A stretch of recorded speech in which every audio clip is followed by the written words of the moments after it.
Welcome, dear traders. You are watching a recap of the Asian session. Asian stock indexes started Friday with a decline. Only Japan did not follow the same trend, as the trading floors are closed there on the occasion of Mountain Day. Market sentiment in the Asia-Pacific region turned sour at the end of the week due to news from China. The Chinese economy has slipped into deflation, with the consumer prices falling for the first time in more than 2 years. As a result, pessimism about the recovery of the Chinese economy has intensified. Apart from that, Washington prohibited Americans from investing in some Chinese companies developing advanced semiconductors like computer chips. The main reason for this decision is to protect national security at a time of highlighted tensions in relations with Beijing. The restrictions apply to companies that receive more than 50% of their income from quantum computing and artificial intelligence. The Biden administration did not provide any further details. It looks like China's stock market will close this week on a pessimistic note. The Fed is widely expected to keep the key rate unchanged at the September meeting. However, investors are well aware that inflation is still high.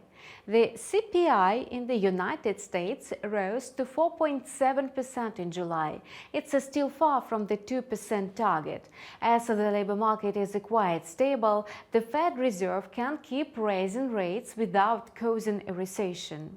Perhaps this is what San Francisco Fed President Mary Daly had in mind. In her comments, she noted that the regulator has more work to do to control inflation, even as the data for July showed modest price increases.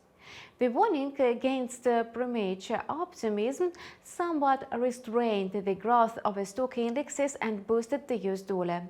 The trajectory of the US currency will depend today on the producer price index. Until then, risk assets and the safe haven dollar are likely to trade in a narrow range.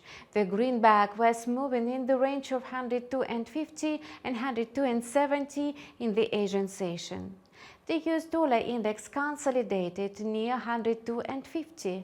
Nevertheless, the US dollar has a chance to lock its first week rally.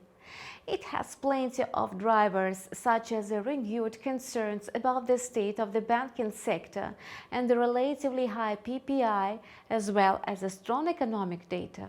Meanwhile, the dollar-yen appreciated and approached the critical multi-week low of 144.90 in the morning, although the economic calendar is empty today.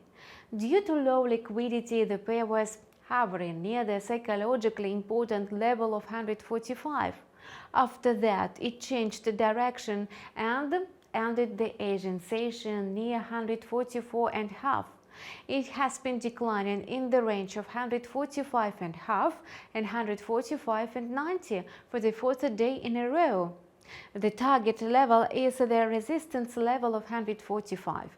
If the price rises again to 150, policymakers are likely to conduct an intervention, and the Bank of Japan strives to normalize monetary policy in the medium and the long term. This is why it needs stability in the foreign exchange market. The movements of the yen are constantly monitored, so the regulator may intervene when the markets least expect it. The Australian dollar was volatile in the morning. It was moving in a very narrow range of 0.6510 and 0.6536. Oil prices that supported the upward movement of the Aussie retreated from their 6-month highs. Due to China's slowing economic recovery and expectations of the US inflation data, the AUD-USD pair struggled to maintain an uptrend in the morning. Although technical indicators signaled a drop to the resistance level, the pair remained in the green zone, settling at a 0.65 22 at the end of the Asian session. The kiwi is too weak to resist the US dollar. Since yesterday, it has declined to the support level of 0.60.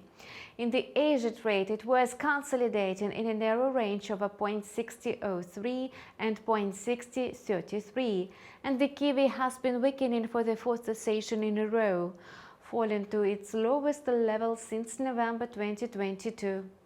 By the end of the week, it may lose more than 1%. As investors are awaiting the Reserve Bank of New Zealand meeting next week on August 16. The regulator is likely to keep the key rate unchanged at 5.5%. Therefore, the New Zealand dollar may remain in a bearish territory. And that's all for now. Hit the subscribe button and keep close tabs on the market developments with us. See you soon.